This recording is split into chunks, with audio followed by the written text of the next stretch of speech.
রাসূল ইসলামের বয়স যখন 25, তখন তিনি দ্বিতীয়বারের জন্য মক্কার বাইরে গেলেন। শাম দেশে তিনি ব্যবসায়িক কাজে গেলেন, এবং সেটা ছিল মূলত খাদিজাতুল কুবরা রাদিয়াল্লাহু তাআলা আনহা, যিনি মক্কার একজন সম্ভ্রান্ত নারী ছিলেন। তিনি সম্পদ বা অর্থ ইনভেস্ট করেছিলেন, এবং রাসূল সাল্লাল্লাহু আলাইহি ওয়াসাল্লাম তার হয়ে তার প্রোডাক্টগুলো নিয়ে বিক্রির জন্য গিয়েছিলেন। এবং তিনি সফর শেষে অঢেল সম্পদ, অঢেল অর্থ করে তিনি প্রফিট করে দিয়েছিলেন অন বিহাফ অফ খাদিজা রাদিয়াল্লাহু তাআলা আনহা। এবং খাদিজা রাদিয়াল্লাহু তাআলা আনহা এটা দেখে খুব খুশি হয়েছিলেন, এবং রাসূল সাল্লাল্লাহু আলাইহি ওয়াসাল্লামের যে পোরশন সেটাও রাসূল সাল্লাল্লাহু আলাইহি ওয়াসাল্লাম পেয়েছিল।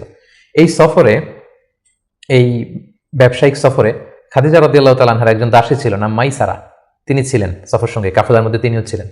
সফর শেষে যখন রাসূল সাল্লাল্লাহু আলাইহি ওয়াসাল্লাম অনেক লাভ করে, প্রফিট করে ফিরলেন, তখন খাদিজা রাদিয়াল্লাহু তাআলা আনহা খুব খুশি হলেন, এবং মাইসারা তখন খাদিজাকে জানান দিল যে খাদিজা, এই মানুষ মুহাম্মদ কোনো সাধারণ মানুষ নন।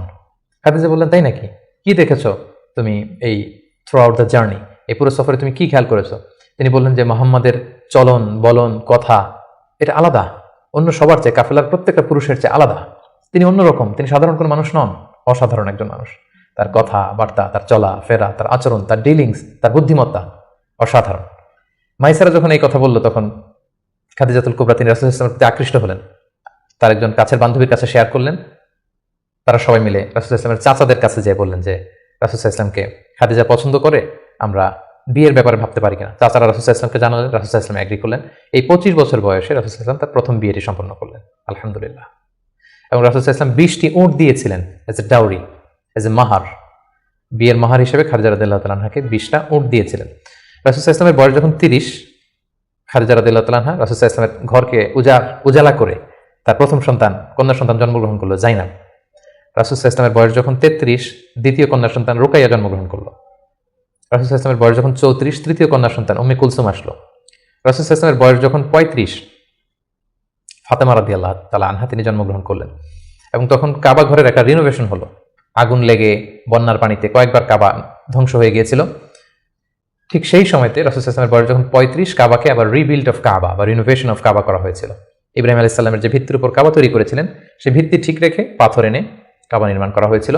এবং হাজরা আসওয়াদ নিয়ে একটা দ্বন্দ্ব লেগেছিল, কে রাখবে এই জান্নাতি পাথর। 4টা গ্রুপ হয়ে গিয়েছিল। পরবর্তীতে রাসূল সাল্লাল্লাহু আলাইহি ওয়াসাল্লাম এটার সমাধান দিয়েছিলেন। রাসূলুল্লাহ সাল্লাল্লাহু আলাইহি ওয়াসাল্লামের বয়স যখন 37 বছর, তখন থেকে তিনি একাকী নির্জনে ইবাদত করতেন, ধ্যানমগ্ন থাকতেন। হুব্বিবা ইলাইহিল খালা, নিঃসঙ্গত তার কাছে প্রিয় করে দেয়া হলো। সম্মানিত সুধী, জাহিলি যুগে রাসূল সাল্লাল্লাহু আলাইহি ওয়াসাল্লামের ধর্মবিশ্বাস কি ছিল সেটা নিয়ে যদি আমরা বলি, তাহলে আমরা বলবো যে তিনি কখনো শিরকের সাথে জড়িত হননি, তিনি কখনো কোনো মূর্তিকে টাচ করেননি, তিনি আল্লাহ ছাড়া কারো কাছে কোনো কিছু কামনা করেননি, এবং তিনি হানিফ সম্প্রদায়ের অন্তর্ভুক্ত ছিলেন। অর্থাৎ ইব্রাহিম আলাইহিস সালামের স্বচ্ছ হানিফ ধর্মবিশ্বাসের যতটুকু মক্কাতে তখন অবশিষ্ট ছিল, রাসূল সাল্লাল্লাহু আলাইহি ওয়াসাল্লাম সেগুলোর প্রতি আকৃষ্ট ছিলেন, তিনি সেগুলো পালন করতেন। কিন্তু এই জাহিলি সমাজের মধ্য থেকে মানুষগুলোকে এক আল্লাহর দিকে কিভাবে নেবেন, সঠিক রাস্তা কোনটা, একটা স্ট্রাকচার্ড রিলিজিয়ান, স্ট্রাকচার্ড শরিয়া ওনার কাছে ছিল না। ফলে সেটা তিনি কামনা করছিলেন, খুঁজছিলেন, মহাসত্যকে তিনি খুঁজে বেড়াচ্ছিলেন। এজন্য ওনার বয়স যখন 37 ইয়ার্স ওল্ড, তখন হুব্বিবা ইলাইহিল খালা, নিঃসঙ্গতা, একাকী ধ্যান করা, এই মহাবিশ্ব নিয়ে গবেষণা করা, এই মহাবিশ্বের স্রষ্টাকে কিভাবে আরও তার সান্নিধ্য পাওয়া যায় সেটা নিয়ে তিনি চিন্তা গবেষণা করছিলেন। এবং ঠিক সেই মুহূর্তে তিনি হেরা গুহাতে যেতেন, এবং এটা চলেছিল তার বয়স যখন 37 থেকে শুরু করে 39 বছর 6 মাস পর্যন্ত এই ধ্যান তিনি করতেন। খাবার নিয়ে হেরা গুহাতে যেতেন, সেখানে ধ্যানমগ্ন তিনি থাকতেন, এবং তিনি স্রষ্টার সান্নিধ্য পাওয়ার চেষ্টা করতেন। সত্য, মহাসত্যকে তিনি অর্জনের জন্য চেষ্টা করতেন। রাসূলুল্লাহ সাল্লাল্লাহু আলাইহি ওয়াসাল্লামের বয়স যখন 39 বছর 6 মাস, তখন থেকে, অর্থাৎ 40 বছর হতে আর মাত্র 6 মাস বাকি, তখন থেকে তিনি গুড ড্রিমস আর রুইয়া সাদেকা, বেশি বেশি সত্য স্বপ্ন দেখতে শুরু করলেন। প্রতিদিনই স্বপ্ন দেখতেন, এবং রাতে যাই স্বপ্ন দেখতেন সকালবেলা সেটা বাস্তবায়িত হতো। ফলে তিনি স্বপ্নে রাতে যা দেখতেন সকালবেলা বাস্তবে সেটা সমাজে তিনি দেখতে পেতেন। এভাবে একাকী তিনি খাবার নিয়ে, পাথেয় নিয়ে, সেই 632 মিটার উঁচু মাক্কাতুল মুকাররমায় গারে হেরাতে, হেরা পাহাড়ে তিনি চলে যেতেন, ধ্যানমগ্ন থাকতেন এবং মহাসত্যের সন্ধান করতেন। ঠিক তার বয়স যখন 40 বছরে উপনীত হলো, তিনি মহাসত্যের সন্ধান পেলেন। সুবহানাল্লাহি বিহামদি। সেদিন জিবরাইল আলাইহিস সালাম রেশমি কাপড়ে সূরাতুল আলাকের প্রথম 5 আয়াত নিয়ে এসে বললেন, পড়ুন। তিনি বললেন, আমি তো পড়তে জানি না। কয়েকবার বলার পরে পড়তে জানেন না তিনি বললেন। তিনি রাসূল সাল্লাল্লাহু আলাইহি ওয়াসাল্লামকে 3 বার জড়িয়ে ধরলেন।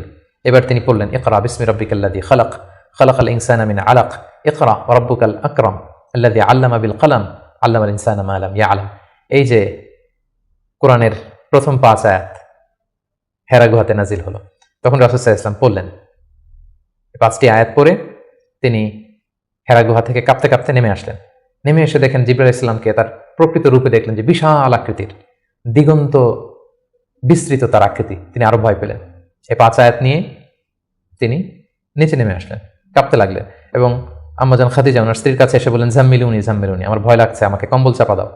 কম্বল চাপা দেওয়া হলো, আয়াত নাজিল হলো, ইয়া আইয়ুহাল মুজাম্মিল কুমিল লাইলা ইল্লা কালিলা, এ কম্বলওয়ালা দাঁড়াও, দাঁড়িয়ে তাহাজ্জুদের সালাত পড়ো। তিনি বললেন, আমাকে দাসসিরুনি দাসসিরুনি, আমাকে বস্ত্র দিয়ে চাপা দাও, আমার ভয় লাগছে, আমি মনে হয় মারা যাবো। রাসূল ইসলামের গায়ে জ্বর এসে গেল, কাঁপুনি এসে গেল। কারণ কোরআনটা হচ্ছে ইন্না সানুলকি আলাইকা কাওলান সাকিলা, এটা খুব ভারী, পাওয়ারফুল একটা স্ট্রং মেসেজ। এটা রিসিভ করা এত সহজ কোনো বিষয় নয়। যখন তিনি বললেন, কাপড় দিয়ে আমাকে আচ্ছাদন করো, আয়াত নাজিল হলো, ইয়া আইয়ুহাল মুদ্দাসসির কুম ফাআনদির, হে কাপড়ওয়ালা দাঁড়াও, কুম দাঁড়াও, বসে থাকার সময় নেই, কুম ফাআনদির, মানুষকে সতর্ক করো। এই যে রাসূল সাল্লাল্লাহু আলাইহি ওয়াসাল্লাম দাঁড়ালেন আর বিশ্রামের সময়টুকু পেলেন না, কোরআন নাজিল হতে লাগলো। রাসূল সাল্লাল্লাহু আলাইহি ওয়াসাল্লাম ভয় পেতে লাগলেন শুরুর দিকে। আম্মাজান খাদিজা আশ্বস্ত করে বললেন যে আপনি ভয় পাবেন না, আপনার মধ্যে অনেক ভালো গুণাবলী আছে, আল্লাহ আপনাকে কখনোই অপদস্থ করবেন না। তিনি তার কাজিনের কাছে, ওরাকা ইবনে নওফলের কাছে নিয়ে গেলেন। তিনিও আশ্বস্ত করলেন যে যাকে তুমি দেখেছো বিশাল আকৃতিতে, যে তোমার কাছে সূরা আলাকের 5 আয়াত নিয়ে এসেছে, তিনি হচ্ছেন নামুস, সে জিবরিল, তোমার আগে সব নবীদের কাছে তিনিই আসতেন আল্লাহর বাণী নিয়ে। সুবহানাল্লাহ।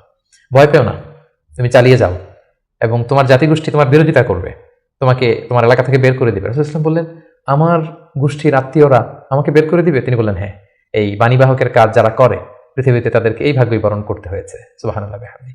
সম্মানিত শুধু এভাবে ইকরা বিসমি রাব্বিকাল্লাযী খালাক, read in the name of your lord who has created, এই বাণী নাজিলের মধ্য দিয়ে রাসূল সাল্লাল্লাহু আলাইহি ওয়াসাল্লাম অফিশিয়ালি নবী হলেন, নবুয়ত লাভ করলেন, এবং তার বয়স ছিল তখন 40 বছর।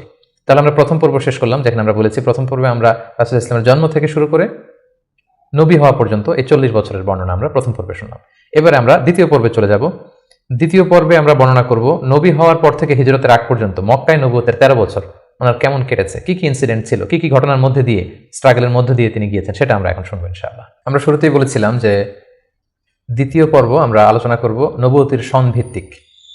তো নবুয়তির প্রথম বছরে রাসূল সাল্লাল্লাহু আলাইহি ওয়াসাল্লামের কাছে কোরআনের আয়াত যাই নাজিল হতো, সেটা তিনি খুব প্রাইভেটলি কাছের লোকদের কাছে প্রচার করতেন, অন্যদেরকে বলতেন না। ফলে তিনি যে নবী হয়েছেন এটা ওনার কাছের লোকজন ছাড়া কেউ জানতে পারেনি। তিনি সর্বপ্রথম খাদিজা রাদিয়াল্লাহু তাআলা আনহার কাছে বলেছেন, তিনি বিশ্বাস করে ঈমান এনেছেন। তার চাচাতো ভাই ছোট্ট আলী রাদিয়াল্লাহু তাআলা আনহুর কাছে বলেছেন, আলী রাদিয়াল্লাহু তাআলা আনহু ছোটদের মধ্যে ঈমান এনেছেন। দাসদের মধ্যে থেকে প্রথম যায়েদ ইবনে হারেসা, যিনি রাসূল সাল্লাল্লাহু আলাইহি ওয়াসাল্লামের পালক পুত্রের মর্যাদায় ছিলেন, তিনি ঈমান এনেছেন। সবচাইতে কাছের ঘনিষ্ঠ বন্ধু আবু বকর রাদিয়াল্লাহু তাআলা আনহুর কাছে বলেছেন, তিনিও ঈমান এনেছেন।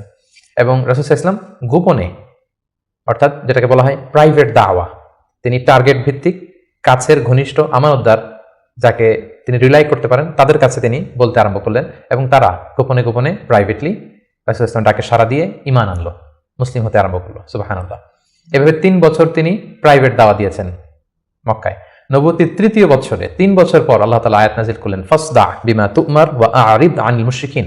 নবী হে, এখন আর প্রাইভেট দাওয়া নয়, এবার পাবলিক দাওয়া, পাবলিক প্রোক্লেমেশন, অর্থাৎ পাবলিকলি আপনি এবার প্রচার করুন, যাই নাজিল হয় আপনি প্রচার করুন।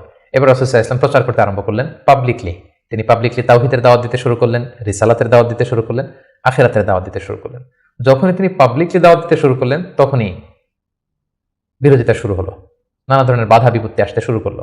তিনি পাহাড়ের চূড়ায় যেয়ে বললেন, হে মক্কাবাসী, হে আমার গোষ্ঠীর লোকেরা, আমি যদি বলি যে এই পাহাড়ের পেছনে একদল ঘোড়সাওয়ার আক্রমণ করার জন্য বসে আছে, বিশ্বাস করবে আমার কথা? সবাই বললো, হ্যাঁ অবশ্যই করবো, কারণ মা জাররাবনা মিনকা ইল্লা সিদখান, আমরা জীবনে তো মুহাম্মদ তোমার কাছ থেকে কোনোদিন মিথ্যা বলতে শুনি নাই, তুমি যা বলবে তাই বিশ্বাস করবো।